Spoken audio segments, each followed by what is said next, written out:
नमस्कार, news one India में आपका स्वागत है। आपके साथ मैं धर्मराज सिंह और उत्तराखंड की खबरों में सबसे पहले बात देवप्रयाग की करेंगे, जहां पर बादल फटा है और इस घटना में कई दुकानें क्षतिग्रस्त हुई हैं। बादल फटने के कारण कई दुकानें पूरी तरीके से जमींदोज हो गई हैं। दशरथ डांडा पर्वत पर यह तबाही हुई है।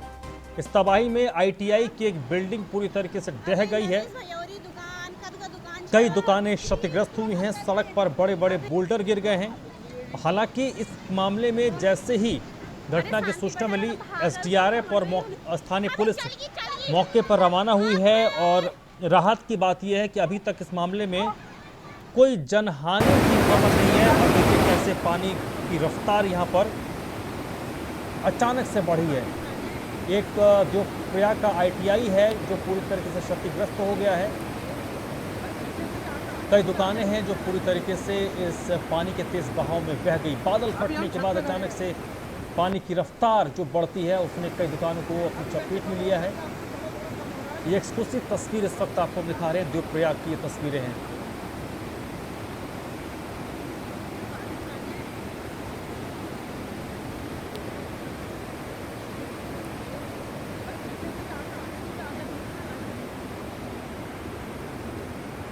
अभी हम छत पे खड़े हैं। एक्सक्लूसिव तस्वीर आप देवप्रयाग की देख रहे हैं। बादल फटने के दशरथ डांडा पर्वत पर भारी तबाही हुई है। कई दुकानें पूरी तरीके से खत्म हो गई हैं। आईटीआई आप देख रहे हैं, आईटीआई की बिल्डिंग है जो पूरी तरीके से क्षतिग्रस्त हो गई है। राहत की बात यह है कि अभी तक किसी तरीके की जनहानि की कोई खबर नहीं है। सुदीप जैन इस वक्त मेरे साथ जुड़ चुके हैं इसी पर ज्यादा जानकारी के साथ। सुदीप, क्या कुछ अपडेट है देवप्रयाग के मामले में? जी देखिए, देवप्रयाग में जो ये घटना हुई है, देवप्रयाग के जो बाजार का इलाका है उसको इसने प्रभावित किया है। एक अच्छी राहत की खबर यही कही जा सकती है कि किसी भी प्रकार से कहीं जनहानि का कोई नुकसान नहीं है, लेकिन जो आसपास के इलाके हैं उसको काफी हद तक डैमेज किया है बादल फटने की घटना ने। जैसा कि मैंने पहले भी बताया था कि टिहरी जिले में जो दशरथ डांडा पर्वत है, जो देवप्रयाग बाजार से सटा हुआ इलाका है, वहां ये बादल फटा है, जिसके जद में करीब 1 दर्जन व्यवसायिक प्रतिष्ठान आए हैं, जिसमें ज्वेलरी शॉप भी है, आईटीआई भी है। इन क्षेत्रों में कुछ लोग थे जिनको पुलिस द्वारा, जो थाना प्रभारी है महिपाल रावत, उन्होंने तत्काल जितनी जल्दी सूचना मिली के आधार पर थाना प्रांगण यानी थाना परिसर में और बस अड्डा यानी जो रोडवेज का बस अड्डा था उसका खुला प्रांगण था, वहां लेके आए। किसी जनहानि की खबर नहीं है और पुलिस ने ये जानकारी दी है कि चूंकि इस रेस्क्यू वर्क के लिए और अब अंदर जाके उसे सर्च करना पड़ेगा, कहाँ क्या कितना नुकसान है, कोई फंसा दबा तो नहीं है। इसकी एक्सपर्टीज राज्य की एसडीआरएफ फोर्स को है, जो कि स्टेट डिजास्टर रिलीफ फोर्स है। वो मौके पर आकर इसको और माइन्यूटली चेक करेगी और ये श्रीनगर से रवाना हो चुकी है। देर रात तक ये मौके पर पहुंच जाएगी और अपना सर्च एंड रेस्क्यू का काम शुरू करेगी। और इस मामले में क्योंकि जो तस्वीरें हम देख रहे हैं सुदीप, ये काफी भयावह लग रहे हैं, तो बहुत सारे लोग प्रभावित हुए होंगे, तो उनको रहने के ठिकाने, खाने पीने की व्यवस्था, ये सब क्या व्यवस्था प्रशासन की ओर से की जा रही है? जी देखिए, ये थाना प्रभारी ने बताया है कि जो 10-12 लोग अभी तक उस दुकानों प्रतिष्ठानों से निकले हैं, उनके घर भी निकटतम है, तो वो घर अपने जा सकते हैं और बाकी किसी को कोई दवा, मेडिकल इमरजेंसी की आवश्यकता होगी तो उसकी हर प्रकार से मदद की जाएगी। इलाका चूंकि छोटा है और नदी के थोड़ा सा नीचे है और ठीक बराबर में गंगा जी बहती है, तो कुछ दृश्य इस प्रकार से बना जो कि बड़ा देख के जिससे लोग डर रहे हैं। और एक महत्वपूर्ण बात यह भी है कि अभी राज्य में मानसून सीजन नहीं आया है। मानसून सीजन से पहले उत्तरकाशी, चमोली और रुद्रप्रयाग और अब टिहरी जिले में ये बादल फटने की घटना हुई है, जिससे एकाएक इतना तेज पानी आया। तो जानकार भी हैरान है कि एकाएक क्लाउड बस्ट होना जो नेचुरल कैलेमिटी में आता है, ये सीधे तौर पे ये भी बताता है कि दबाव का क्षेत्र जो है वो कहीं ना कहीं दबाव वाले क्षेत्र के बादल पहाड़ों की ओर अधिक तेजी रन कर रहे हैं। इसको टेक्निकल भाषा में ऐसे भी समझना चाहिए, जो निदेशक मौसम विभाग ने बताया है कि जो बहुत तेज बादल हवा के साथ आते हैं वो पहाड़ में टिक न पाने के कारण एकदम से पानी छोड़ते हैं। इतनी तेज बारिश होती है वो बादल फटने का रूप ले लेती है। लिहाजा ये घटना भी लगभग उसी तरीके की है। हालांकि बहुत और फाइन डिटेल अभी आना बाकी है, लेकिन ये नजारा बताने के लिए काफी है। कि उत्तराखंड में पहले ही कोरोना से त्रासदी है, कामकाज ठप है, पर्यटन व्यवसाय ठप है और ऊपर से कुदरत भी कुछ नाराज है, लिहाजा ये चौथी बादल फटने की घटना हुई है। चलिए, बहुत बहुत शुक्रिया सुदीप आपका इस जानकारी के लिए। तीरथ सरकार ने 2 अहम फैसले लिए हैं। वैक्सीन को लेकर तीरथ सरकार ग्लोबल टेंडर जारी करेगी। तीरथ रावत सरकार रूस की स्पुतनिक वी वैक्सीन उत्तराखंड की जनता के लिए खरीदेगी। इसके लिए ग्लोबल टेंडर किया जाएगा और ग्लोबल टेंडर के जरिए ही वैक्सीन की किल्लत दूर होगी। भविष्य की योजना के लिए कमेटी का गठन किया गया है। एसीएस मनीष पवार की अध्यक्षता में 9 सदस्यीय कमेटी गठित की गई है। इस कमेटी में सचिव स्तर के अधिकारी को शामिल किया गया है। तो आपको याद होगा, इससे पहले उत्तर प्रदेश सरकार ने भी ग्लोबल टेंडर तो बाकायदा 7 तारीख तक जारी करने थे, जारी कर दिए गए। 21 तारीख तक टेंडर फाइल करने की तारीख है। ग्लोबल टेंडर करेगी रूस की वैक्सीन स्पुतनिक के लिए। तो ये एक बड़ी खबर है उत्तराखंड के लोगों के लिए कि वैक्सीन की कमी को दूर करने के लिए उत्तराखंड सरकार रूस की स्पुतनिक वैक्सीन को खरीदने के लिए ग्लोबल टेंडर करने वाली है। उत्तराखंड में पिछले 24 घंटे में कोरोना के 7,120 केस रिपोर्ट हुए हैं। 24 घंटे में कोरोना से 118 लोगों की जान भी गई है। उत्तराखंड में 24 घंटे में 4,933 लोग स्वस्थ भी हो गए हैं। और इस वक्त अगर हम बात करें एक्टिव केस की, तो उत्तराखंड में 76,500 एक्टिव केस हैं। उत्तराखंड में कोरोना से अब तक 4,014 लोगों की मृत्यु हुई है।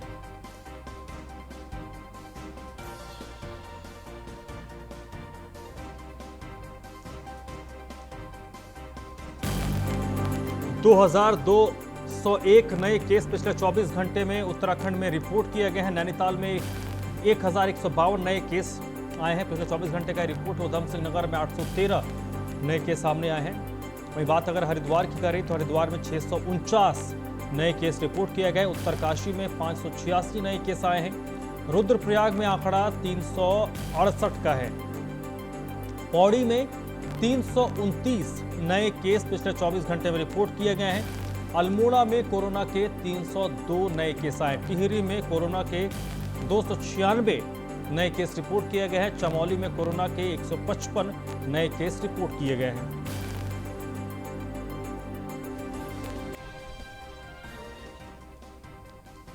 तो ये उत्तराखंड की स्थिति है। पिछले 24 घंटे में 7,000 से ज़्यादा केस रिपोर्ट किए गए हैं। 118 लोगों की इस दौरान मृत्यु हुई है। उत्तराखंड के पर्यटन मंत्री सतपाल महाराज ने हरिद्वार में भारत हेवी इलेक्ट्रिकल्स लिमिटेड यानी कि भेल में स्थित ऑक्सीजन प्लांट का निरीक्षण किया। सतपाल महाराज को यहां भेल के महाप्रबंधक संजय गुलाटी ने ऑक्सीजन प्लांट की जानकारी दी। निरीक्षण के दौरान रानीपुर विधायक आदेश चौहान और झबरेड़ा विधायक देशराज कर्नवाल के साथ जिलाधिकारी सी रविशंकर और दूसरे अफसर मौजूद थे। आपको बता दें कि सतपाल महाराज ने चिट्ठी लिखकर केंद्रीय मंत्री प्रकाश जावड़ेकर से प्लांट की क्षमता बढ़ाए जाने की मांग की है।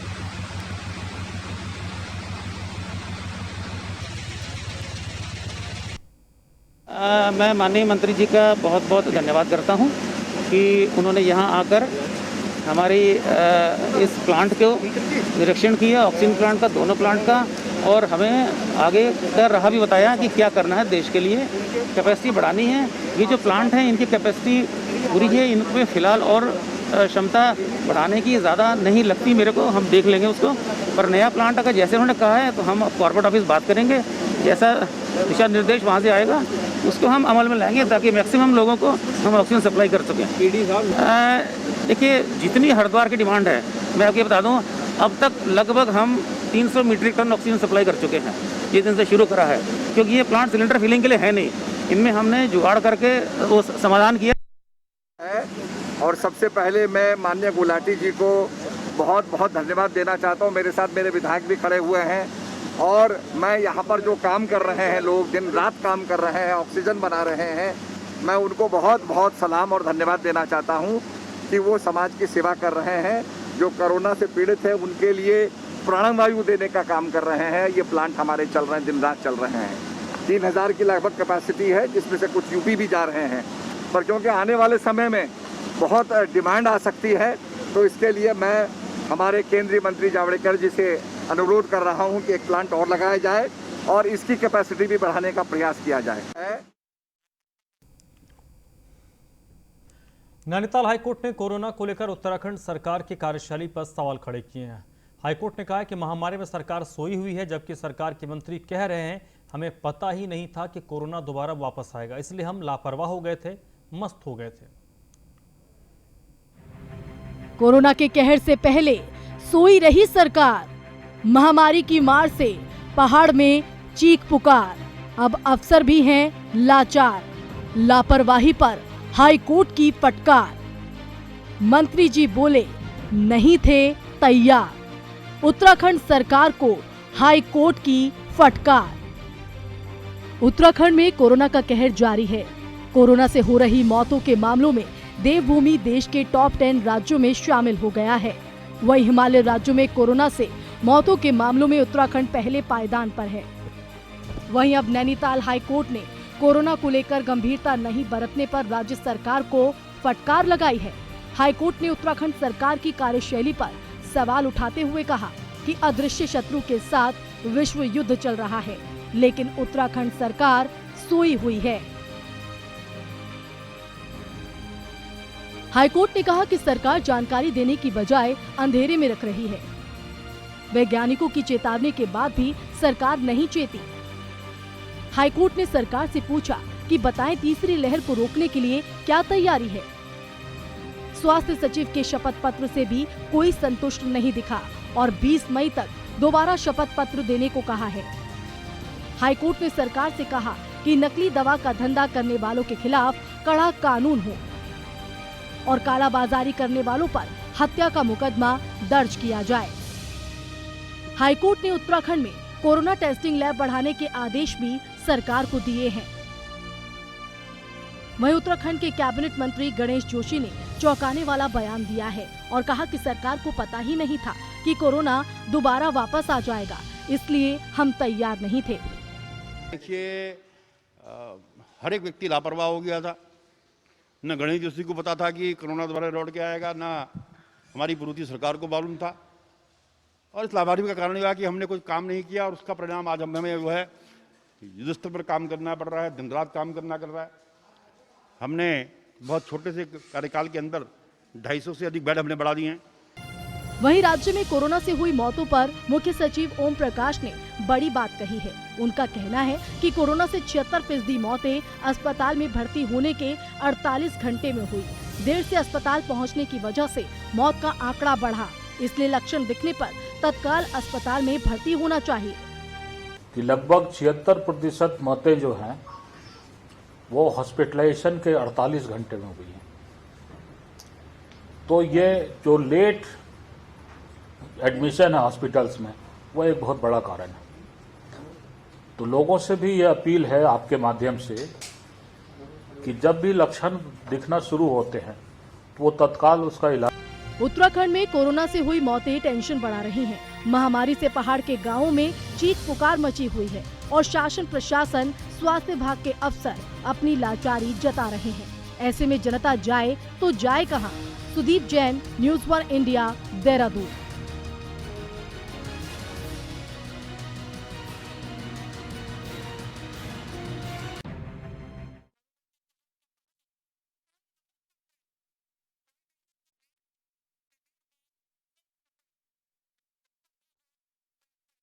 हल्द्वानी में कोरोना संक्रमित मरीजों के बढ़ते मामले को देख लैब वालों ने जनता को लूटना शुरू कर दिया है।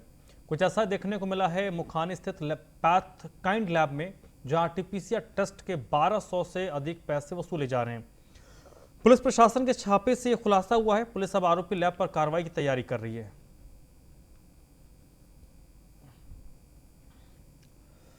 तो हल्द्वानी का ये मामला है। आरटीपीसीआर की जो रेट तय है उससे कई गुना ज़्यादा वसूली ये लैब कर रहा है। पैथकाइंड इस लैब का नाम है और इस मामले का खुलासा तब हुआ जब पुलिस ने यहाँ पर छापेमारी की, तब पता चला कि ये लोग कई गुना ज़्यादा पैसा वसूल रहे थे। इस बुलेटिन में फिलहाल इतना ही।